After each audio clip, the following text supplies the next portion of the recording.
Oh boy. Sometimes you just like to get out here, but then sometimes it just be too hot that you don't even want to go anywhere. And today's one of those days where it's like it's boiling out here. Give it a couple hours. If I just stay out here long enough, I'll probably just die or probably like pass out of just the lack of hydration.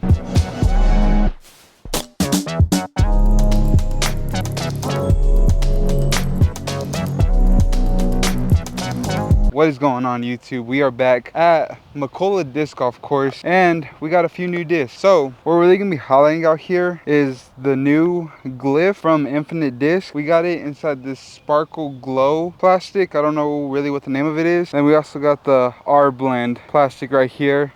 And I honestly got these because they were new, and plus they kind of remind me of the end of what is it called, birdie. And so I wanted to see how they fly, and plus they don't have birdies in star plastic, so this is a little bit more premium plastic. So I'm kind of curious to see how they fly, how it flies inside this kind of plastic. But I got two other discs that I threw out there that I kind of want to debut in this video as well, but the main focus are going to be these glyphs. So we're gonna wait to see what the other two discs that we got onto the next tee pad, and then yeah, we'll just throw these around. So I think we're gonna go with the R blend one first because I feel like the other one will probably be a little bit more stable. But we got a slight left to right wind, so let's just see if we get it down there. We're on this first hole. It ain't too far. It's only like 265 feet, dead straight. All these holes out here are par 3s, so let's just see if we get this one.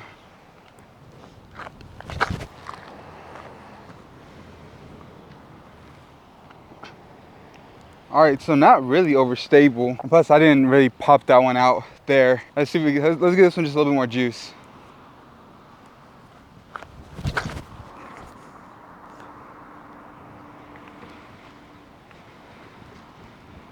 Alrighty, so they're not gonna completely flip all the way over, which is a good sign. And we give them just a little bit more power. We give that second one a lot more power, but we got a nice little left to right wind, and just the fact that they didn't flip all the way over and get on the edge, that's a good sign for right now. So we're gonna take the second one, of course, because you know, 2 out the first. You can't keep getting away with this! And then also, always with like lid style putters, I feel like I need to spin them instead of lofting them up there. So we're probably gonna have to spin all these putt in. But this R blend plastic really ain't bad, honestly. It's pretty grippy, like J. Cole would say. Let's see if they catch it in the basket. Oh shit, here we go again. Ah, dang it. That's the only thing about these kind of putter blends, or these kind of putter mold, is that I don't really have the best feeling of them. So putting is gonna be a little bit of a struggle today. There we go. Okay, now we're on a hole 2, par 3, 260 feet, I believe is what I read. Yeah, 260 feet. And the two discs, the two other discs that we're gonna be trying out sometime during this video, which we'll probably try one right here, which is the P Model S inside the ProFlex plastic. And the reason why I kind of wanted to get this is because I'm still looking for that overstable putter slot. Not like a 4-speed, like, you know, the Zone or something, but a backhand, because I really don't like the feeling of the backhand with the Zone or the Zone OS, and I'd much rather have like a throwing putter that feels more like my putting putter. So that's why we got the P Model S, and we got this new disc that hopefully can make the bag pretty soon, or it's gonna go in the bag either way because I did lose a Thunderbird. But I've been missing like that overstable long distance fairway, and that's what we got here with the Omen, which we're probably gonna test it out on hole 3 because it is a little bit longer. Yeah, we're gonna give a throw with the P Model S, and I'll probably throw one of the glyphs just to see. But yeah, this is just a test though right here.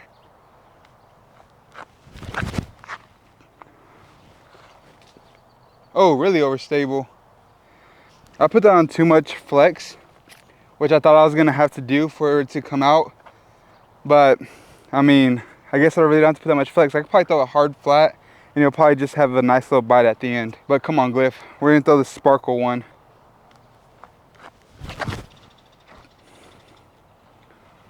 Get through that gap? Okay.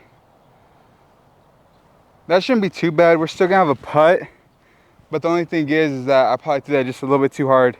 So honestly, I think from now on, whenever we get to like some of the backside, or some of the other holes on the backside of this course, we're probably gonna force them more lower and just put more power onto it. I'm just gonna take this P Model S. I was thinking about just playing just all the glyphs, but I'm just gonna take this P Model S shot. But I gotta come over here and get the R Pro glyph because that's what we're gonna use for putting today. And plus we're gonna do like a nice little review of it as a putter, as a thrower. I know a lot of people like the Polecat because it doesn't have that thumb track, but I honestly don't mind it. It ain't like sticking out in like an unfamiliar fashion. I mean, you know it's there, but it ain't like bothering me anyway.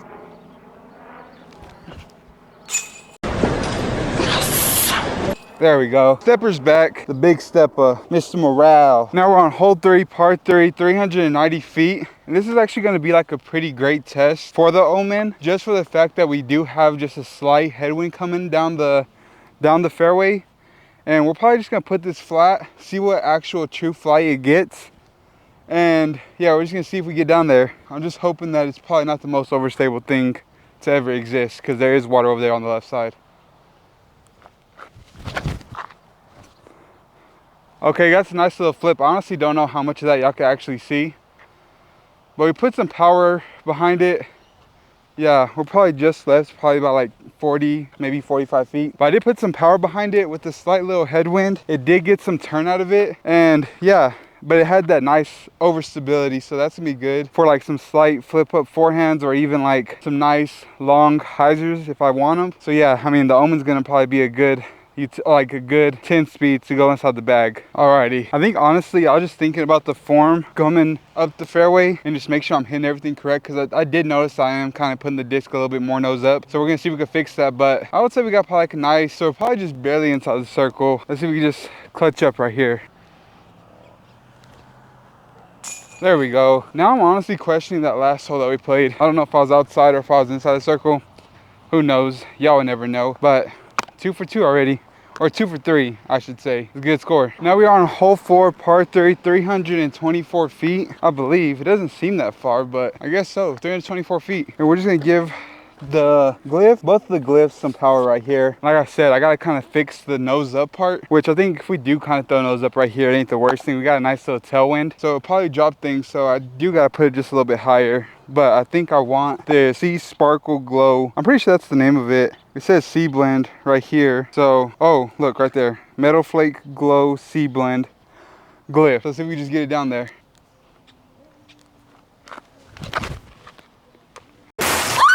Ah, buddy, pulled it just a little bit too right. Well, that'll be a nice little scramble right there.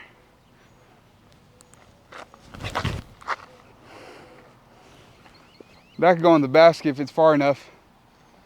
I don't know why we just didn't throw that one. That would have been parked. But now I gotta get up and down, but I think I'm just gonna use the P Model S to get up and down from over there. There are very few people's like forms that I like to copy, but the one I've been like really trying to imitate or like incorporate certain techniques that they do is Ricky Rysaki. And I've also noticed like on a lot of different other people's forms, just watching people play and then playing in some tournaments, is that I see a lot of people not really grip the top of the disc and kind of just like, they're kind of throwing like with the bottom parts of their fingers. And I guess the last part, it's kind of spinning out. So I think that's what I've been trying to incorporate, but sometimes the disc just, it gets stuck way too hard in my hand. I'm not saying that that was the fault for the T-pad. The T-pad was just a miscalculation on the aim, but I'm gonna try to do that little thing that I was just talking about right here.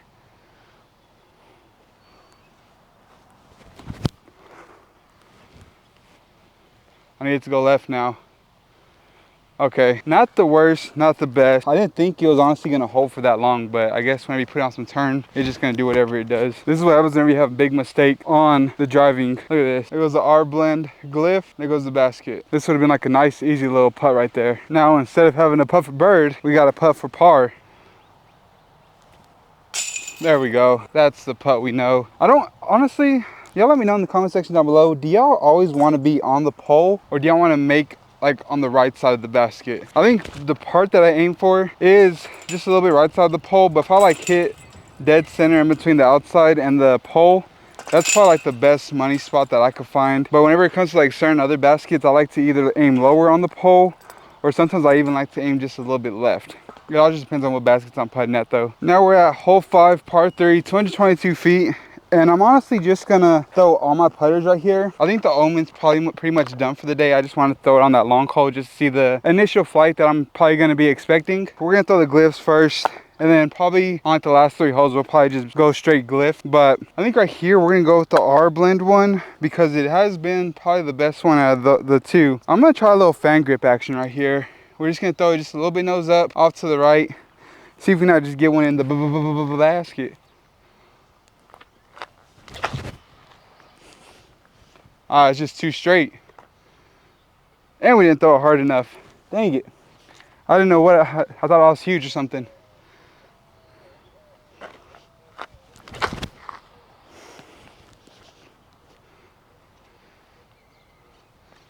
You know what? I think it's just player 2, so there ain't no like big difference in between both of them. It's just now I know what my miss is. This is the part that I struggle with being a YouTuber, is trying to throw good enough so that way y'all believe as viewers that I'm actually pretty good at this sport. No. But then the content creator of me wants to just ace run everything. So there's a fine line in between both of that, which I just honestly kind of rely on playing better rather than the TikTok video. You feel me? There we go. Where does that put us at? 4 in a row? Oh no, we missed that last one, sorry. We're barely starting to streak. Okay, hole 6, par 3, 190 feet. Slight right to left headwind. And right here, what we're gonna do is just retire the P Model S for this rest of this video. This can't be. We're just gonna go with both the glyphs for the rest of this video. Just see how they're flying. And honestly, I think I'm gonna go with the Meadow Flake C-Line or C-Blend and just see if I cannot get something just to kind of hold over. I would go right at it, but the problem is that we do have that nice little headwind. Or I could just turn it over with it. Yeah, that'll be a putt. That was pretty good, honestly, for how bad I kind of released it.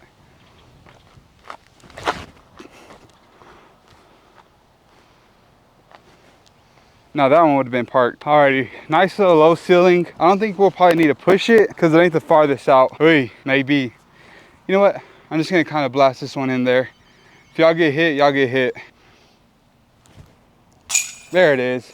Now we're streaking. What do you mean by that? More than one is a streak, baby. If you only do one, you're starting a streak. Hole 7, par 3, 330 feet. And the reason why I kind of do videos like this with like weird discs like this, which y'all probably start seeing more stuff like with weird discs, which I mean, these aren't like the weirdest. They are just pop top or like lid style discs. But the reason why is just keeping disc golf fun, man. That's the main thing. If I just post, you know, casual rounds for like 1, 2, 3 every week, I myself kind of get bored of that. I don't know if you as viewers get bored of that, but I like just trying new stuff out like this, which I kind of found a company that kind of does like make some weird molds, which is I forgot what the name of their discs are. Black Zombie, I believe. They make some like weird funky discs, so I'm probably gonna be ordering a couple off of Infinite Disc from that manufacturer. So if y'all just start seeing like some of the frags or some of the, what is it called, like the bunker busters, it's gonna get real fun out here, man.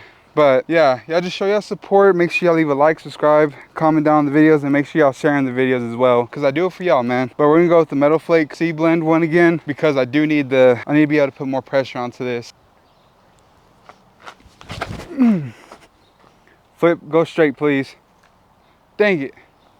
I wish I would have flipped a little bit more. I hit the gap that I wanted to. I probably just pushed the ceiling just a little bit too much. Dang it. I thought we might have had like a nice little birdie right here. But this is more like a mid-range fairway hole right here. All right, I'm gonna make a pact right now that if I throw this in with the glyph, the R-Pro glyph, both of these glyphs will go inside the bag for the rest of the year. So let's just see. I'm gonna give it my best, man.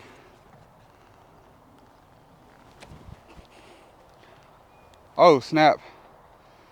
That was my best. That was pretty nice. Now we're at hole 8, par 3, 250 feet. And honestly, I do not trust these on any kind of forehand shot with my life on the line. So I think I'm just gonna throw a backhand and hyzer the entire way. I gotta push it kind of high because we do have a nice right to left, so it'll kind of get shut down by the wind. But there's like a nice little gap that you kind of want to clear through over there. So let's see if we can just peer it. Or we could just go over everything. Oh, that could be in the street down there. Oh boy, I believe we might be out of bounds. I did not mean to throw it that hard. That's pretty much what I wanted to do right there. Oh my goodness. I knew what I needed to do. I just completely did not do it at all. Thank goodness we don't throw that far because we are safe. On the edge though, we almost made it to the road, but we're not there just yet. So we can still step putt this. This is still a makeable putt, man. Come on, baby, do it. Ah, I just hyzed it out just at the last second.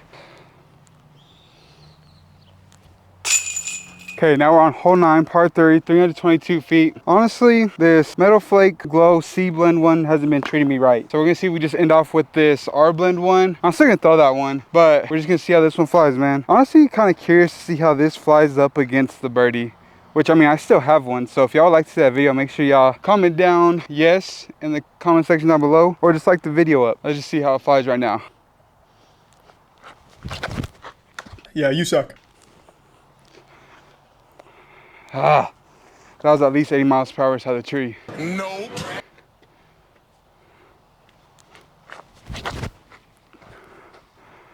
Oh, that one sucked. Cut that one out. All right, now for real, if I really do throw this one in, this mold will go inside my bag forever and the rest of life. All right, here we go. Glyph time. Ooh, put a nice little dent in it. That's not good.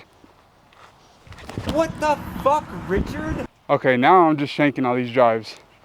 What's up, Isaac? Don't make no sense, honestly. I don't get it, man. We were playing so good this whole time, man. It just, this last hole kind of just got to us. I guess because we didn't bogey any of the other holes, so the course just made up for it. Yeah. All right, I'm actually gonna forehand this one this time. Didn't fly too bad. Did we throw it in?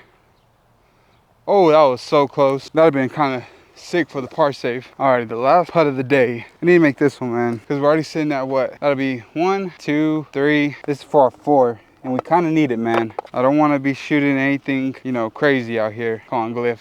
One more, baby.